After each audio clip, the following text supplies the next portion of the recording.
নমস্কার,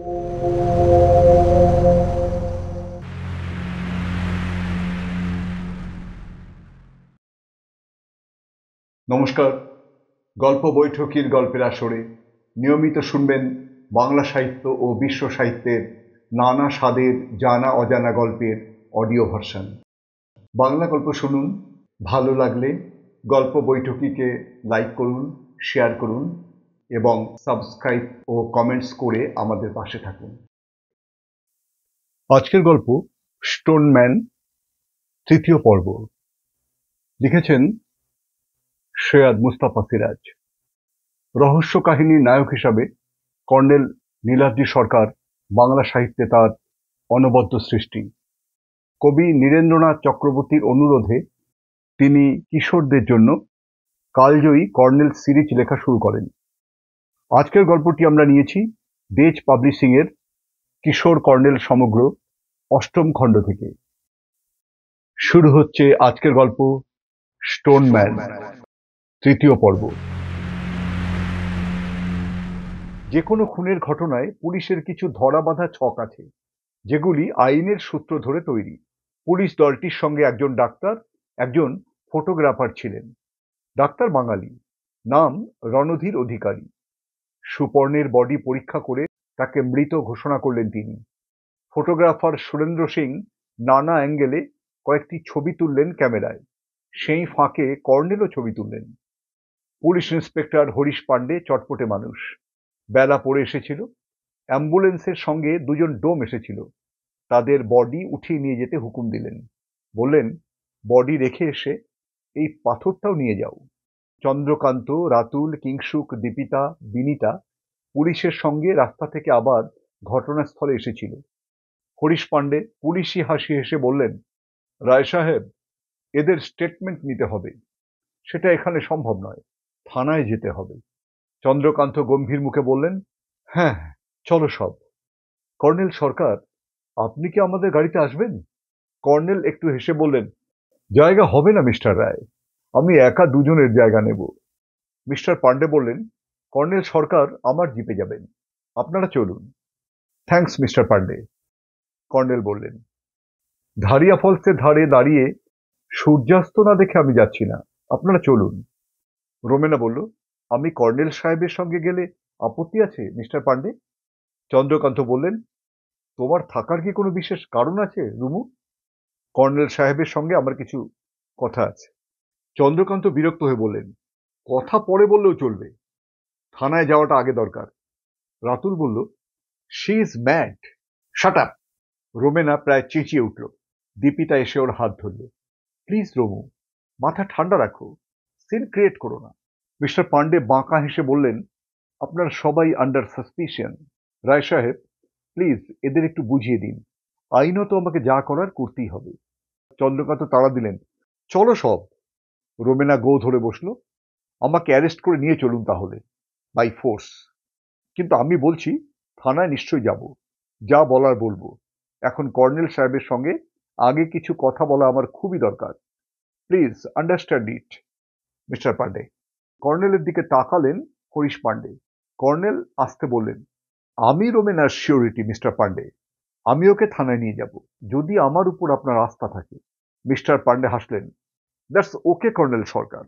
কিংসুক রোমেনাকে কিছু বলবে বলে ঠোঁট ফাঁক করেছিল, বলল না, হনহন করে এগিয়ে গেল। ডোম ফিরে এসে মিস্টার পাণ্ডের কথা মতো রক্তমাখা পাথরটাও নিয়ে গেল। পাথরটা 20 কেজি হওয়া আশ্চর্য নয়, কর্নেলের মনে হলো। একটু পরে গাড়িগুলো চলে যাওয়ার পর আসন্ন সন্ধ্যার বনভূমিতে শুধু বাতাসের শব্দ, পাখিদের চেঁচামেচিও কমে এসেছে। কর্নেল বেদিটার একটা পাশে ঘাসের দিকে তাকিয়েছিলেন। হঠাৎ হাঁটু গেড়ে বসে ঘাস সরালেন, তারপর আরো 2 পা এগিয়ে গেলেন। রোমেনা কাছে গিয়ে বলল, কি দেখছেন? কর্নেল একটু গম্ভীর হয়ে বললেন, বরাবর দেখে আসছি, বিশেষ করে আজকাল পুলিশ রুটিন ওয়ার্কসের বাইরে কিছু করে না। আসলে খুনোখুনিও প্রচন্ড বেড়ে যাচ্ছে, তাই একটা খুনের পেছনে বেশি সময় দেওয়ার সুযোগও পুলিশের কম। রোমেলা ঝাঁঝালো গলা বলল, আপনি কি দেখলেন অমন করে? স্টোনম্যানের পায়ের রক্তের ছাপ। রোমেনা তাকিয়ে রইল। শেষ রোদের লালচে ছটা ক্রমে ফিকে হতে হতে ধূসর হচ্ছে। কর্নেল আরো দু এক পা এগিয়ে পায়ের জুতোয় ঘাস সরিয়ে বললেন, এই পথে স্টোনম্যান ফিরে গেছে। আরো খানিকটা এগিয়ে ছোট্ট একটা ডোবা, কিছু জল জমে আছে। রোমেনার চোখে পড়ল জলের ধারে বালিতে জুতোর খুব আবছা ছাপ। কর্নেল জুতোর ছাপের কাছে গিয়ে বললেন, সাবধানী স্টোনম্যান, এখানে রক্ত ধুয়েছে জুতোর। ছাপটা দেখে মনে হচ্ছে সে একজন বেঁটে মানুষ। দুটো উঁচু পাথরের মাঝখান দিয়ে কিছুটা এগিয়ে গিয়ে ঢালু ঘাসের জমি। জমিটার নিচেই ধারিয়া ফলসের ওপরের অংশ। রোমেনা বিস্ময়ে বলে উঠল, এটা শর্টকাট দেখছি। হ্যাঁ, সুপর্ণ এই শর্টকাটে এসে লুকিয়েছিল থানের কাছে। জানি না স্টোনম্যানও শর্টকাট করে একই পথে এসেছিল নাকি টিলা বেয়ে নেমেছে। রোমেনা চমকে উঠল, কিন্তু ফলসের মাথায় আমরা ছিলুম, দেখতে পেতুম তাকে। তখন ছিলে না। তোমার বর্ণনা অনুসারে সবাই ব্যস্তভাবে সুপর্ণকে খুঁজে বেড়াচ্ছিলে। মামা বাবু ছিলেন, মিস্টার রায় সম্ভবত অন্যদিকে ঘুরে বসেছিলেন, তাই দেখতে পাননি স্টোনম্যানকে। কর্নেল ফলসের মাথায় গিয়ে দাঁড়ালেন। রোমেনা একটু ইতস্তত করে বলল, আমার কিছু কথা বলার ছিল। হুম, তুমি বলেছিলে বটে, এবার বলতে পারো। কর্নেল নিভে যাওয়া চুরুটটা ধরালেন। রোমেনা চারিদিকে তাকিয়ে বলল, এখানে আমার কেন জানি না অস্বস্তি হচ্ছে। বরং চলুন, রাস্তায় যেতে যেতে বলবো। 5 মাইল রাস্তা, তোমার হাঁটার অভ্যাস নেই। শর্টকাটে 2 মাইল নাক বরাবর, কিন্তু চড়াই ভাঙতে হবে, জঙ্গল আর পাথরও প্রচুর। রোমেনা একটু ভেবে নিয়ে ধরা গলায় বলল, আজ আমি সব কষ্ট সহ্য করতে পারবো। আমার জীবন শূন্য হয়ে গেছে কর্নেল। বুঝতে পারছি। বলে হঠাৎ কর্নেল এগিয়ে গেলেন সেই পাথরের ফাঁকে ঝোপটার দিকে, যেখানে রোমেনা লুকিয়েছিল, এবং ঝোপটায় সাদা ফুলের ঝাঁক। রোমেনা দেখল কর্নেল পিঠের কিট ব্যাগ থেকে একটা ছোট্ট স্টিক বের করলেন। স্টিকটা টেনে বড় করলেন। তারপর স্টিকের ডগায় একটা সূক্ষ্ম সবুজ রঙের জাল ছাতার মতো ছড়িয়ে গেল। ঝোপের ফুলে একটা প্রজাপতি অবহেলায় ছটফট করে উঠছিল। সেটা জালে আটকানোর চেষ্টা করলেন, কিন্তু ধূর্ত প্রজাপতিটা পালিয়ে গেল। জালটা গুটিয়ে স্টিকটা ছোট করে পিঠের কিট ব্যাগে ভরে কর্নেল বললেন, এসো। দুজনে একটা খাদ ধরে এগিয়ে একটা ঢালু টিলায় উঠলেন। রোমেনা টিলার মাথায় ওঠার পর থমকে দাঁড়ালো। টিলার মাথায় এখনো দিনের আলো আছে। সে শ্বাস প্রশ্বাসের সঙ্গে বলল, আপনি দ্য হুইল অফ লাভের কথা বলছিলেন? কর্নেল বাইনোকুলারে দূরে কিছু দেখতে দেখতে বললেন, হুম। কিংসুক সুপর্ণকে ফলসের পাশ দিয়ে নিচে নামার জন্য মাউন্টেনিয়ারিং অ্যাডভেঞ্চারে ডাকছিল। সুপর্ণ গেল না, কিন্তু আমার কানে কিংসুকের এই কথাটা ধাক্কা দিয়েছিল। মনে হচ্ছিল সে সুপর্ণকে হয়তো। রোমেনা থেমে গেলে কর্নেল বললেন, হুম, বুঝেছি। রোমেনা মুখ নিচু করে আসতে বলল, তারপর হাইড অ্যান্ড সিক গেমের সময় একটা ঝোপের আড়ালে ঝাঁপিয়ে পড়ে হঠাৎ রাতুল আমাকে কিস করলো। আমি বাধা দেওয়ার সুযোগ পেলাম না। কিংসুক হয়তো ব্যাপারটা দেখেছিল। কিংসুক রাতুলের উপর প্রচন্ড ঈর্ষায় আমাকে সুপর্ণের মার্ডারার হিসাবে যেন দায়ী করতে চাইছিল মনে হচ্ছিল। রোমেনা বিহ্বলতার মধ্যে বলতে লাগলো, কিংসুকের সঙ্গে দীপিতার প্রেম আছে। দীপিতা গত রাতে সুপর্ণের সঙ্গে লনের গাছপালার ভেতর দাঁড়িয়ে ছিল লক্ষ্য করেছি। কর্নেল পা বাড়িয়ে বললেন, তোমার থিওরিতে আমাকে ক্ষমা করো ডার্লিং, ফেমিনিন লজিক কাজ করছে। তুমি হয়তো কেসটাকে জটিল করে ফেলছো। রোমেনা হাঁটতে হাঁটতে বলল, আপনি যাই বলুন, সুপর্ণকে রাতুল মেরেছে। কলকাতার স্টোনম্যানের মোডাস অপারেন্ডি অনুসারে কাজটা সেই করেছে। আবার ঢাল বেয়ে নেমে জঙ্গলে আদিবাসীদের পায়ে চলা একফালি পথে পৌঁছলেন কর্নেল। তারপর বললেন, সুপর্ণ এবং তোমার মধ্যে গভীর ইমোশনাল সম্পর্ক ছিল, অথচ তোমরা বিয়ে করনি কেন? সিদ্ধান্তে পৌঁছতে পারছিলুম না। রোমেনা একটু চুপ করে থাকার পর ফের বলল, সুপর্ণও পারছিল না। তবে আমার বাবা মা সুপর্ণকে পছন্দ করতেন না। সুপর্ণ তা জানত। সুপর্ণের বাবা মা? ওর বাবা মা বেঁচে নেই, দাদা বৌদির সঙ্গে থাকতো। কিংসুকের বাবা মাকে চেনো? রোমেনা ঝাঁঝালো স্বরে বলল, কিংসুকের বাবার ইম্পোর্ট এক্সপোর্টের কারবার আছে। একবার ওদের বাড়িতে রেভিনিউ ইন্টেলিজেন্স থেকে রেড হয়েছিল। কালো টাকার জক, জেল খাটতে হতো। আমার বাবা তখন হাইকোর্টে প্র্যাকটিস করতেন। বাঁচিয়ে দেন। লোকটার অডাসিটি! আমার সঙ্গে কিংসুকের বিয়ের প্রপোজাল দিয়েছিল। বাবা রাজি হননি। কিংসুক কি তোমার সঙ্গে? রোমেনা দ্রুত বলল, হি ইজ এ লোফার। আমাকে অ্যাপ্রোচ করেছিল। আই হেট হিম। তবু তুমি কিংসুক যে দলে আছে সে দলে এসেছো? সুপর্ণ এবং দীপিতার টানে। রোমেনা হাঁটতে হাঁটতে থমকে দাঁড়ালো।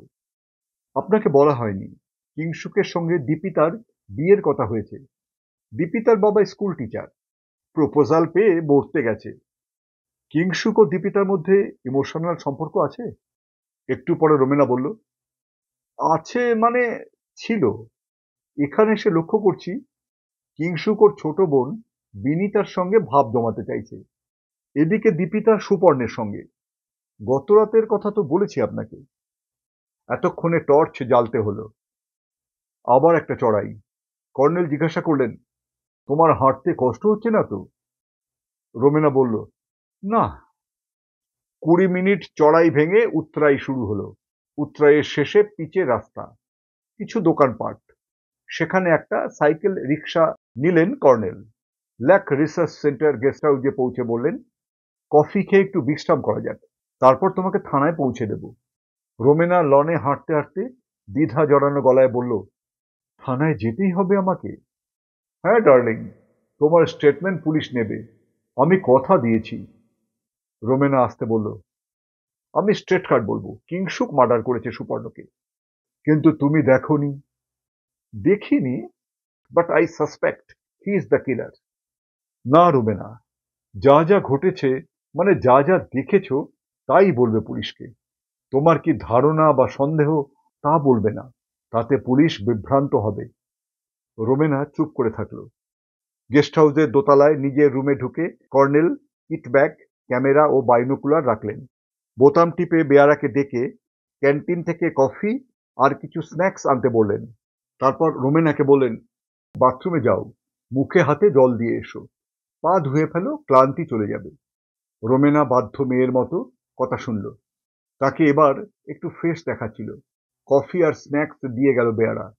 কর্নেল বললেন, কফি নার্ভকে চাঙ্গা করে, কফি খেয়ে নাও। কফি খেতে খেতে রোমেনা বলল, আমার ধারণা কিংসুককে আপনি মার্ডারার বলে সন্দেহ করছেন না। কর্নেল একটু হেসে সাদা দাড়িতে হাত বুলিয়ে বললেন, না, করছি না। কেন? প্রথম কারণ, এই পাথর তুলে এক ঘায়ে সুপর্ণের মতো শক্তিমান যুবককে মেরে ফেলার জন্য যা শারীরিক ক্ষমতা দরকার তা রোগা কিংসুকের নেই। দ্বিতীয় কারণ, ডকুমেন্টারি মুভি মেকার, কাজেই আর্টিস্ট। কোনো আর্টিস্ট যত ইমোশনাল হোক, সে খুনের ব্যাপারে রিস্ক নিতে চাইবে না। ব্যতিক্রম থাকতে পারে, তার খুনের মোটিভ অত্যন্ত অস্পষ্ট। শুধু তাই নয়, যথেষ্ট জোরালো নয়। ডার্লিং, নরহত্যা অন্তত এই বিশেষ ক্ষেত্রে একটি দুঃসাহসী কাজ। রোমেনা মুখ নামিয়ে কফিতে চুমুক দিল। তারপর আস্তে বলল, তাহলে রাতুল ফিট করে যায় আপনার থিওরির সঙ্গে।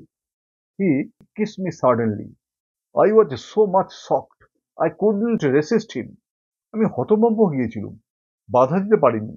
ভীষণ লজ্জা আর অবাক হয়ে থেমে গেলাম। মুখ লাল হলো, নাসারন্ধ্র স্ফীত হলো রোমেনার।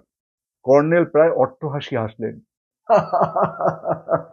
না রোমেনা, রাতুল তোমাকে পেতে চাইলে সুপর্ণকে তার খুন করবার দরকার হবে কেন?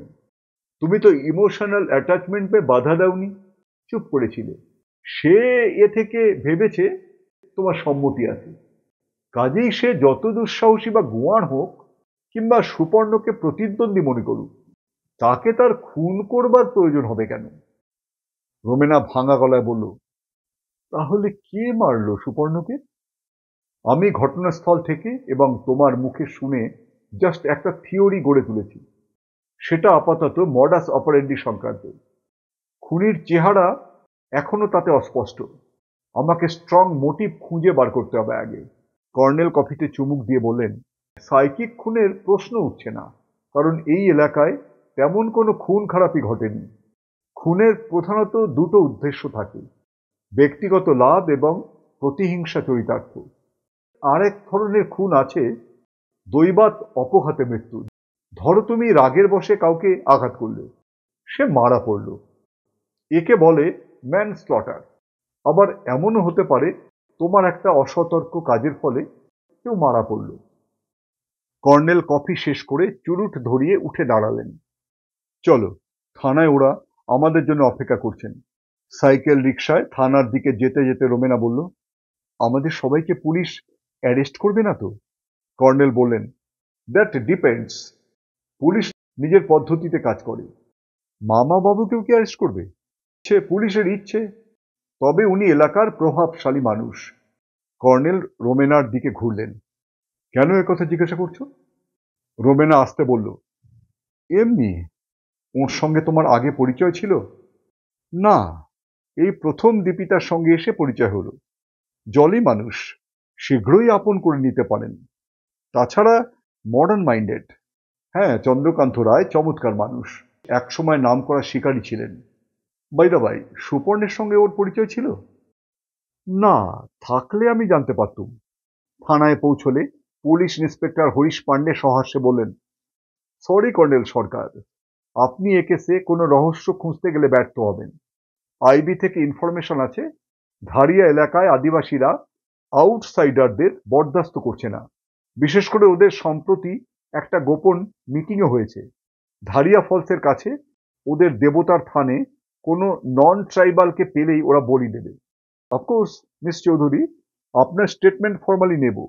মিস চৌধুরী চলুন, পাশের ঘরে গিয়ে স্টেটমেন্ট দেবেন, তারপর আপনারা ফ্রি। তবে দরকার হলেই আমরা ডাকবো, আপনাদের আসতে হবে। আজকের পর্ব এই পর্যন্ত। এরপর চতুর্থ বা শেষ পর্ব আগামী শনিবার রাত ঠিক ৮টায়।